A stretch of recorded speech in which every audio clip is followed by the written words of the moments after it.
ঈদের ছুটির পর জমে উঠছে রাজধানীর বাজারগুলো। ব্রয়লার মুরগি ছাড়া সোনালী মুরগি, গরু ও খাসির মাংসের দাম এখনো চড়া। বাজারে ঈদের আগের মতোই সয়াবিন তেলের সরবরাহ সংকট। বিস্তারিত জানাতে কারওয়ান বাজার থেকে যোগ দিচ্ছেন সহকর্মী মাহিমা হোসেন। মাহিমা হোসেন, আজকে ছুটির দিনে বাজারে ক্রেতাদের ভিড় কেমন দেখতে পাচ্ছেন? এবং দেখা যাচ্ছে যে সয়াবিন তেলের সংকট রয়েছে, তো সেক্ষেত্রে বিক্রেতারা কি বলছেন? জি, আমি এই মুহূর্তে রয়েছে রাজধানীর কারওয়ান বাজারে। যেমন বিগত সংবাদে বলছিলাম, আসলে আজ সাপ্তাহিক ছুটির দিন শুক্রবার এবং ঈদের পরে কিন্তু আজ প্রথম শুক্রবার, এবং অর্থাৎ গত শনিবার যে ঈদ উদযাপন হয়েছে তারপরে এই প্রথম শুক্রবার এসে, এবং স্বাভাবিকভাবেই কিন্তু শুক্রবার যে রাজধানীর বাজারগুলো রয়েছে সেগুলোতে কিন্তু স্বাভাবিকভাবেই অনেক ভিড় থাকে, ক্রেতা সমাগম থাকে। 200-র বেশি সার্ভিস ও ফিচারে লেনদেনের সব বিকাশ অ্যাপে সম্ভব। তবে আজকের চিত্র যদি আমি একটু বলি, আজকে কিন্তু সেই অনুযায়ী তেমন ভিড় নেই।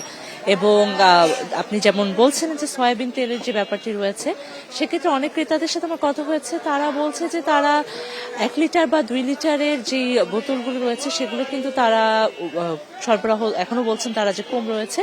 তো বিক্রেতারা বলছে যে তেলের সরবরাহ কম থাকলেও দাম কিন্তু আগের মতনই রয়েছে। তো অর্থাৎ আসলে এরপরে যদি আমি বলি, আসলে এখন পর্যন্ত কিন্তু বাজারে যতজন ক্রেতাদের সাথে আমার কথা হয়েছে তারা সকলে ঈদের পরে আসলে কাঁচা কাঁচা বাজারে যে রয়েছে সেখানে এসেছেন। তারা কাঁচা বাজারে যে সবজিগুলো রয়েছে তার কিন্তু চাহিদা এ সপ্তাহে অনেক বেশি, এবং বেশিরভাগ যারা আসেন তারা কিন্তু যেহেতু ঈদ পেরিয়েছে 1 সপ্তাহ হয়নি, অর্থাৎ ঈদের আগেও তারা অনেকেই কিন্তু বাজার করে রেখেছিলেন, এবং যেহেতু কাঁচা বাজার তাদের প্রতি সপ্তাহে করতে হয় সেজন্যই তারা এসেছেন। এবং সেক্ষেত্রে আসলে তারা কিন্তু মরিচের ক্ষেত্রে তারা বাড়তি দাম পোহাতে হচ্ছে এমনটাই কিন্তু বলছেন। তবে যে লেবু বা শসা এগুলোর দাম কিন্তু খানিকটা কমই রয়েছে এখন পর্যন্ত, ক্রেতারা যেমন বলছে। এবং বিক্রেতাদের কিন্তু বারবারই বিক্রেতারা যেটা বলছে যে সরবরাহ পর্যাপ্ত থাকলেও এবার তাদের বেচাকেনা আজকের জন্য একটু কম, যেহেতু ঈদের ছুটিটা কাটিয়ে রাজধানী এখনো যে আগের যে চিরচেনা রূপ তাতে এখনো ফেরেনি। ফলে দেখা গিয়েছে যে বেচাকেনা কম থাকলেও কিন্তু সরবরাহ আছে, এমনটাই বারবার তারা বলছে।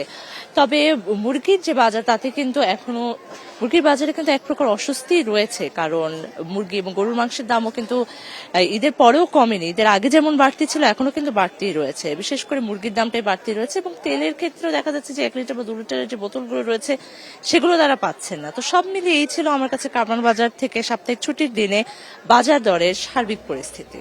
বাজার দরের খবর জানাচ্ছিলেন সহকর্মী মাহিমা হোসেন।